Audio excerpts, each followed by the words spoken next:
ખૂબ અભિનંદન. They have done wonderful job. આ આખો પ્રસંગ જેના થકી શક્ય બન્યો છે તે સાંગરીલા આર્ટ ગેલેરીના બંને માલિકો અત્યારે અમારી સાથે છે અને વિનોદભાઈ જેના થકી આ પ્રસંગ સાહિત્ય સરિતામાં થયો તે પણ અત્યારે હાજર છે. વિનોદભાઈનું પણ આજે પિક્ચર પ્રદર્શનમાં છે. એમના 5 પિક્ચરો મુકાયેલા છે અને હું અતુલભાઈને કે આરતીબેનને વિનંતી કરીશ કે તેમના વિશે થોડુંક આપણને કહે.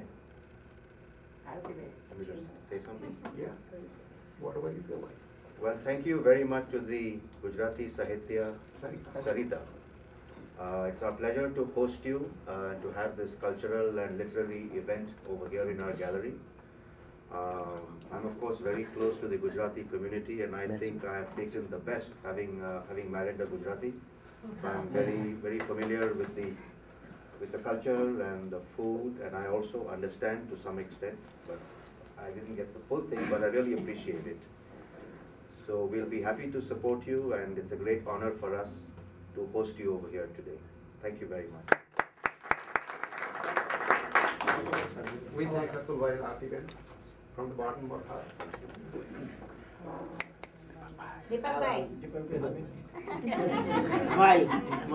Smile.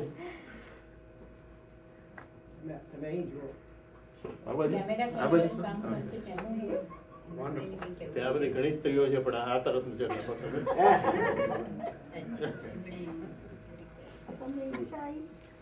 બોલો હાલો. મને ફરીથી એવું સૂચન આવ્યું છે કે જે પાર્ટિસિપન્ટ્સ છે તેમને વિશે મારે થોડીક માહિતી આપવી. પાર્ટિસિપન્ટ તરીકે આ ગ્રુપ બીજી વખત આવી રહ્યું છે. તેમાં નાના નાના ચેન્જીસ હતા. સૌથી પહેલાં છે દેવિકાબેન ધ્રુવ. એમની પોતાની વેબસાઇટ છે અને ઘણું સરસ લખે છે. એમનો પરિચય તમને એમની વેબસાઇટ પરથી મળશે. એમના પછી છે શૈલાબેન. શૈલાબેન મુંછા પણ એમની વેબસાઇટ રન કરે છે અને ઘણું સારું લખે છે. રસિક મેઘાણી જે અમારા અહીંના છંદ ગુરુ છે. અમે એમની પાસેથી છંદ શીખીએ છીએ અને ઘણા વર્ષોથી એમની ગઝલો ગુજરાતી સમાજમાં કે ગુજરાતી સાહિત્ય સર્કલમાં બહુ જાણીતી છે. પછી છે ચિમનભાઈ પટેલ. ચમનના નામે લખે છે. હ્યુસ્ટન એને છેલ્લા 25 વર્ષથી ઓળખે છે કારણ કે ગુજરાતી સમાજના દર્પણમાં કોઈ પણ અંક એવો શરૂઆતના તબક્કામાં નહોતો કે જે એમની કોઈ કૃતિ ના હોય અને સ્પેસિફિકલી એમનું હાસ્યની બાબતોમાં એમનું લખાણ ઘણું છે. ચમનના નામે લખે છે અને એમની પણ વેબસાઇટ છે. સુમન અજમેરી જો ખરેખર એમનો પરિચય આપવાનો હોય તો એ પ્રોફેસર છે ગુજરાતીમાં અને એમનું ઘણું બધું સાહિત્ય પુસ્તકના રૂપમાં ઓલરેડી પબ્લિશ છે અને કન્ટિન્યુઅસલી લખે છે. ગઝલના બહુ મોટા પુસ્તક એમણે હમણાં જ પબ્લિશ કરેલું છે જેને અમે લોકો ભણીએ છીએ. એ અમને શીખવાડે છે કે કયા છંદ કેવી રીતે વાપરવા જોઈએ. ત્યાર પછી છે અશોકભાઈ પટેલ. એ પણ આઈ થિંક ગુજરાતી સમાજમાં 31-35 વર્ષ સુધી જુદી જુદી રીતે સક્રિય છે અને સાહિત્યમાં ઘણો રસ ધરાવે છે. નાટ્યકલા વૃંદના એક સમયે પ્રેસિડેન્ટ હતા. આજે પણ હજુ પણ છે. હ્યુસ્ટન નાટ્યકલા વૃંદમાં પહેલાં એવો સમય હતો કે દર વર્ષે એકાદ નાટક આવતું હતું. છેલ્લા 4-5 વર્ષથી થોડુંક સ્થગિત થયેલું છે. મનોજ મહેતા એ પણ સારા કવિ છે. એમની પોતાની વેબસાઇટ ચલાવે છે. એમના કાવ્ય સંગ્રહ પણ બહાર પડેલા છે મનોલોકના નામે. ત્યાર પછી છે સુરેશ બક્ષી.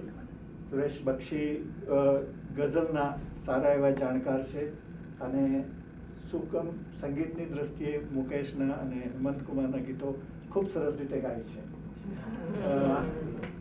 ત્યાર પછી છે ગીતાબેન ભટ્ટ. એ પણ સાહિત્ય સરિતાની પ્રવૃત્તિમાં એના સાહિત્ય સરિતાના જન્મથી સંકળાયેલા છે અને ઘણા સક્રિય કાર્યકર છે જુદા જુદા વિસ્તારમાં. હું ફતેહ અલીભાઈ ચતુરને પણ ઓળખાણ આપીશ. ફતેહ અલી ચતુર અત્યારે સાહિત્ય સરિતાના કોઓર્ડિનેટર છે. પ્રશાંતભાઈ તમારી પાસે સામે ઊંધો કરી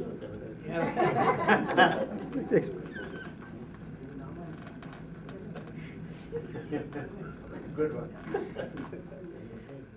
હવે એમની પાસે જતા રહો તમે ત્યાં. વિજયભાઈ ઓળખાણ આપો.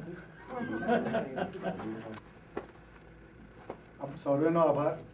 આજના જે મિટિંગનું વિજયભાઈને સૂત્રધાર તરીકે વિજયભાઈ છે ને એમને માટે જેટલા આપણે વખાણ કરીએ કે જે રીતના એમનું યોગદાન છે જે રીતનું યોગદાન છે તે એ બહુ જ પડદા પાછળના વ્યક્તિ છે. તેઓ એમનો પરિચય આપવા હંમેશા પાછળ જ બેસે છે, પણ અમને આગળ કરવા માટે એમનો ઘણો એમનો